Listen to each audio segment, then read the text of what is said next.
ఓం శ్రీ భద్రకాళి జ్యోతిష్యాలయం. వ్యాపారం, చదువు, ఉద్యోగం, పిల్లల్లో జ్ఞాపక శక్తి, రాజకీయం, ప్రేమ, పెళ్లి, సంతానం, భార్యాభర్తల మధ్య గొడవలు, కుటుంబ సమస్యలు, అనారోగ్య సమస్యలు, ప్రమోషన్, విదేశీ ప్రయాణం, లక్ష్మీ శాంతి, మనశ్శాంతి, భూ వివాదాలు, నరదృష్టి, నాగదోషం, చెడు దోషాలకు యంత్రాలు ఇవ్వబడును మరియు ఏ ఇతర సమస్యలకైనా పరిష్కారం చూపబడును. ముఖం చూసి జ్యోతిష్యం చెప్పబడును. వనమూలికల వైద్యం చేయబడును. గురూజీ కె శివరామరాజు గారు. Cell number 9010940499. ఓం శ్రీమాత్రే నమః. ఛానల్కి స్వాగతం అండి. రానున్న 5 రోజుల్లో మీనరాశి వారికి ఒక భారీ ప్రమాదం పొంచి ఉంది. ఈ వీడియోలో చెప్పిన మాటలు జాగ్రత్తగా వినండి. మీనరాశి వారు కొన్ని అంశాలలో జాగ్రత్తలు పాటించాలి. కొన్ని పరిహారాలు చేయవలసి ఉంటుంది. రాబోయే 5 రోజుల్లో ఎటువంటి ప్రమాదం మిమ్మల్ని ఇబ్బంది పెట్టనుంది? మీరు తీసుకోవలసిన జాగ్రత్తలేంటి? పార్వతీ పరమేశ్వరుల కరుణా కటాక్షాలు మీ పట్ల ఏ విధంగా ఉండబోతున్నాయి? ఏవైనా అనుకోని ప్రమాదాల బారిన పడకుండా ఉండాలంటే ఏ దేవుడిని ఆరాధించాలి? రానున్న 5 రోజుల్లో మీనరాశి వారికి ఏ విధంగా ఉండబోతోంది? మీనరాశి వారి వ్యక్తిత్వం వారిని ఏ విధంగా ఇబ్బంది పెట్టబోతోంది? అలాగే ఈ సమయంలో మీరు చేసుకోవలసిన దైవారాధన గురించి, ఏ అంశంలో మీరు జాగ్రత్తగా ఉండాలి? ఇలాంటి ఆసక్తికరమైన అంశాలను ఈ వీడియోలో మనం వివరంగా తెలుసుకుందాం.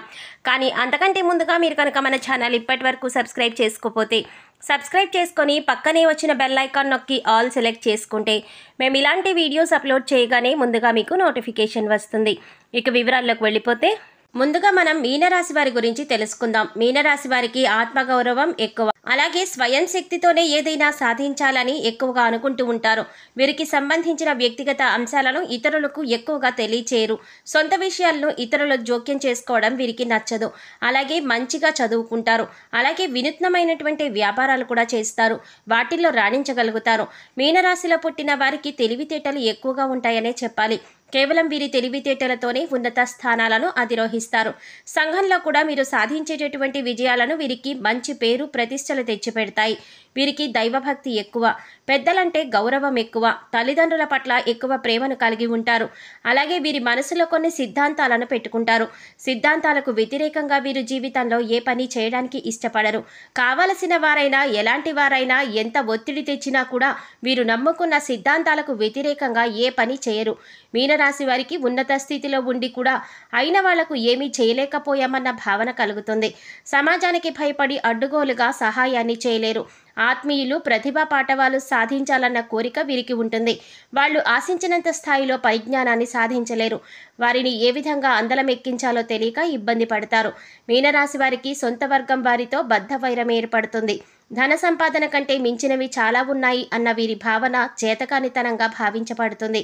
ఏ రంగంలోనైనా ఎవరికైనా ఆదర్శంగా ఉండాలని వీరు భావిస్తారు. మీనరాశి వారితో మంచిగా వ్యవహరించి పనులు సాధించుకున్న వారు తర్వాత వీరిని విమర్శిస్తారు. ఇది వీరు సహించలేని విషయంగా మారుతుంది. దాన ధర్మాలు బాగా చేస్తారు. గొప్ప సహాయం కూడా అందుకుంటారు. ధనము కొరకు తాపత్రయపడక వృత్తిలో గౌరవము, పేరు, ప్రతిష్టలకు అధిక ప్రాధాన్యత ఇస్తారు. ఎందుకంటే వీరు న్యాయానికి, ధర్మానికి, నీతి నిజాయితీలకు ఎక్కువ ప్రాముఖ్యతనిస్తారు. అలాగే ఉన్నత స్థితిలో ఉంటారు. ఎప్పుడైతే జీవితంలో ఉన్నతమైన స్థితిలో ఉంటారో అప్పుడు వీరికి బాగా కావలసిన వారు, బంధువులు, మిత్రులు, శ్రేయోభిలాషు లాంటి వారు చిన్న చిన్న మనస్పర్ధలతో దూరమైపోతూ ఉంటారు. అలాగే సమాజానికి ఏదైనా చెయ్యాలి, సమాజంలో ఉన్నటువంటి అట్టడుగు వర్గాల వారిని ఆదుకోవాలి అనే కోరికతో మంచి కార్యక్రమాలు చేస్తూ, దాన ధర్మాలు చేస్తూ ఉంటారు. గొప్ప గొప్ప సహాయం చేస్తారు. అయితే పెద్ద పెద్ద వ్యక్తులతో పరిచయాలు, వారి దగ్గర నుంచి సహాయం అందుకోవడం లాంటివి కూడా వీరి జీవితంలో చూస్తారు. అలాగే ఎవరైతే వీరి మాటలను ధిక్కరిస్తారో వారిని జీవితకాలంలో కూడా వీరు శత్రువులుగా భావిస్తారు. ఒత్తిడి కలిగినటువంటి వ్యాపారంలో ఎక్కువ పని చేయలేరు. అలాగే ప్రేమకు, స్నేహానికి ఎక్కువ ప్రాముఖ్యత ఇస్తారు. ఎవరితోనైనా గౌరవాన్ని కానీ, స్నేహాన్ని కానీ, ప్రేమని కానీ పంచుకునేటప్పుడు మీరు ఏ స్థాయిలో అయితే ఇతరులను గౌరవిస్తూ ప్రేమిస్తారో ఎదుటి వ్యక్తుల నుంచి కూడా అటువంటి ప్రేమను ఆశిస్తారు. ఇతరులు కూడా వీరిని అలాగే చూడాలనుకుంటారు. కానీ కొన్ని సందర్భాలలో ఆశించిన ప్రేమ, స్నేహం వీరికి దక్కక ఇబ్బంది పడుతూ ఉంటారు. మానసిక వేదనకి గురవుతూ ఉంటారు. ఏదైనా కూడా అనుకున్నది సాధించి సమాజానికి ఉపయోగపడేలా పనులు చేసి సంఘంలో గొప్ప కీర్తి, ప్రతిష్టలు తెచ్చుకునేటటువంటి విలక్షణమైన వ్యక్తిత్వం అని చెప్పాలి. మీనరాశి వారు ధనం కొరకు ప్రాధేయపడరు. ధనమే వీరి చుట్టూ తిరగాలని అనుకుంటారు. ఆడ, మగ అని తేడా లేక అందరినీ సమానంగా చూస్తారు. జ్యేష్ఠ సంతానం విషయంలో జాగ్రత్త అవసరం.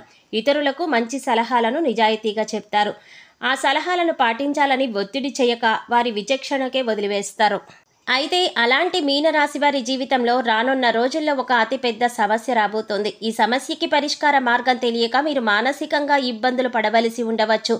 అయితే ఎటువంటి సమస్య అనేది వ్యక్తిగతంగా వారు చేసేటటువంటి పనుల మీద ఆధారపడి ఉంటుంది. ఎక్కువ మందికి ఇది ఆర్థిక అంశాలతో ముడిపడి ఉండవచ్చు. మీనరాశిలో పుట్టినటువంటి వారికి ఒత్తిడి పెరగడం వల్ల, ముఖ్యంగా ఆర్థికపరమైన ఒత్తిడి పెరగడం వల్ల మానసికంగా కొంత ఇబ్బంది పడవలసి రావచ్చు.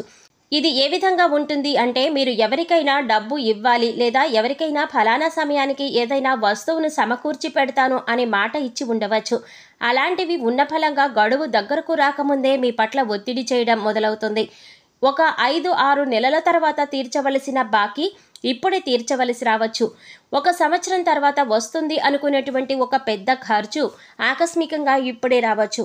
అంటే మీకు తెలిసినా తెలియకపోయినా రావలసిన సమయానికంటే ముందే వచ్చి ఒక ఆర్థికపరమైన కష్టమనే చెప్పుకోవాలి. కొంతమంది ఎవరి దగ్గరైనా డబ్బుని అప్పుగా తీసుకొని ఒక 6 నెలల తర్వాత, సంవత్సరం తర్వాత ఇస్తామని మాట ఇచ్చి ఉండవచ్చు. కానీ ఎవరైతే డబ్బులు ఇచ్చారో వారు వారికి ఉన్నటువంటి పరిస్థితుల్ని ఆధారంగా చేసుకుని డబ్బు ఇప్పుడే తీర్చమని పీకల మీద కూర్చునేటటువంటి పరిస్థితి రావచ్చు. ఇలాంటి సందర్భంలో ఏం జరుగుతుందంటే, ఆర్థికపరమైనటువంటి భారం పెరగడం వల్ల ఆ అప్పు లేదా మాటిచ్చినటువంటి దాన్ని తీర్చలేకపోవడం అనేది మానసికంగా సంఘర్షణకి గురయ్యేలా చేస్తుంది. ఇక మరికొంతమందికి సమస్య ఏ విధంగా ఉండవచ్చంటే, మీరు చేయవలసిన పని కంటే కూడా 10 భారం మీకు పెరగవచ్చు. పనిలో భారం ఎక్కువ అవ్వవచ్చు. మీకు సపోర్ట్ చేస్తున్న వారి సంఖ్య తగ్గిపోవచ్చు. అది కుటుంబంలో కానీ, వృత్తి వ్యాపారంలో కానీ ఎక్కడైనా కూడా కావచ్చు. మీరు ఆశించినటువంటి ఒక వ్యతిరేక వాతావరణం మీ జీవితంలోకి తొంగి చూస్తుంది. కుటుంబ సభ్యులకి వ్యతిరేకంగా కొన్ని అంశాలలో మాట్లాడవలసి రావచ్చు. మధ్యవర్తిత్వం సమయంలో మీరు నష్టపోయే విధంగా తీర్పులు రావచ్చు. ఇలాంటివన్నీ కూడా మీకు సమస్యలుగా పరిణమిస్తాయి. అలాగే మీ సంతానం విషయంలో కూడా మీరు ఏమాత్రం ఊహించని ఒక పరిణామం చోటు చేసుకొని మీరు కొంత బాధపడేటటువంటి పరిస్థితి కూడా ఎదురుకావచ్చు.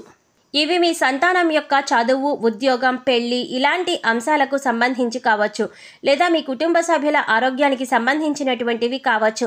ఏదైనా కూడా మీనరాశిలో పుట్టినటువంటి వారికి ఒక సమస్య రాబోతోంది. ఇంకొంతమంది జీవితంలో మీరే ఆ సమస్యకి కారణం కావచ్చు. అంటే అవసరం లేని చోట అసందర్భంగా మాట్లాడి సమస్యను కొని తెచ్చుకుంటారు, లేదా వేరెవరో సమక్షంలో మీ దగ్గర లేని వారి గురించి మాట్లాడి మీ పట్ల మీరు ఒక చెడు అభిప్రాయాన్ని ఎదుటి వాళ్ళకి కలిగేలా ప్రవర్తిస్తారు. కోపాన్ని నియంత్రణలో ఉంచుకోండి. ఎప్పుడు ఎక్కడ ఎవరితో ఎలా మాట్లాడాలి, ఏ అంశాలను చర్చించాలి అన్న అంశంపైన మీకెంతో కొంత అవగాహన కలిగి ఉండాలి. తగిన జాగ్రత్తలు తీసుకోవడం చాలా అవసరం. ఒక రకంగా చెప్పాలంటే కంట్రోల్ ఉండాలి. మీరు మాట్లాడే మాట మీద మీకు నియంత్రణ ఎప్పుడైతే ఉంటుందో అప్పుడు మీ వల్ల మీకు సమస్యలు రాకుండా ఉంటాయి.